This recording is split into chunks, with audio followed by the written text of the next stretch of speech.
তারুণ্যের অহংকার তারেক রহমান জিন্দাবাদ। চাঁদপুরের মাটি ও মানুষের নেতা, সময় সাহসী সৈনিক, কারো নির্যাতিত নেতা শেখ ফরিদ আহমেদ মানিক ভাই জিন্দাবাদ জিন্দাবাদ। আসসালামু আলাইকুম।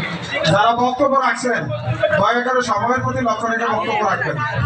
সংগ্রামী সাথী ও বন্ধুগণ, একটু মানে ইন্টার ডিস্ট্রিবিউশনের জন্য কিন্তু আমাদের একটা সময় রাখতে হবে।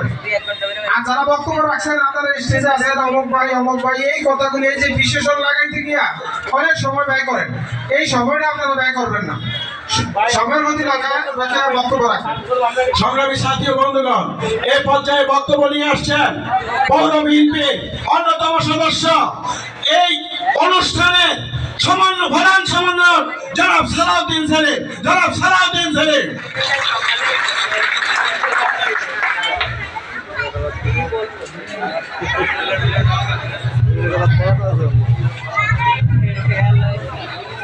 বিসমিল্লাহির রহমানির রহিম।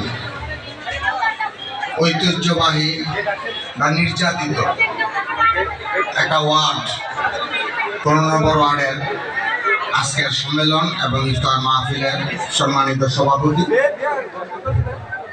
প্রধান অতিথি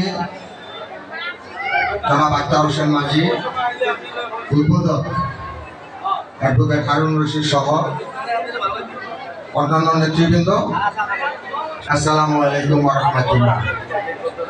এই ওয়ার্ডের দায়িত্বপ্রাপ্ত হওয়ার পরে বেশ কয়েকটা সমন্বয় সভা করছি, খুব গোছালো ছিল প্রোগ্রামগুলি, কিন্তু এর মাঝখানে আমার দীর্ঘদিনের একজন পরিচিত মানুষ খলিল ভাই হঠাৎ করে চলে গেলেন। আমি তার আত্মার রুহের মাগফিরাত কামনা করছি, জ্ঞাপন করছি। সামনে আন্দোলন নয়, সামনে নির্বাচন। Message clear. 18 বছর পিতৃস্নেহ, বাবার আদর দিয়ে যিনি আমাদেরকে লালন পালন করেছেন, সেই শেখ ফরিদ আহমেদ মানিক ভাইয়ের নির্বাচন সামনে। ইমানের দায়িত্ব নিয়ে কাজ করতে হবে। এই ওয়ার্ড সবচেয়ে বেশি নির্যাতিত হয়েছে।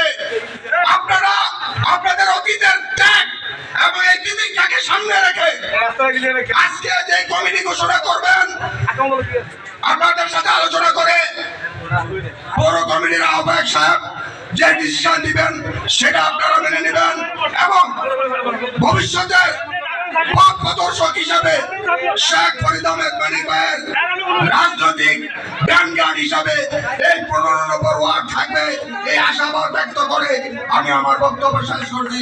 আল্লাহ হাফেজ।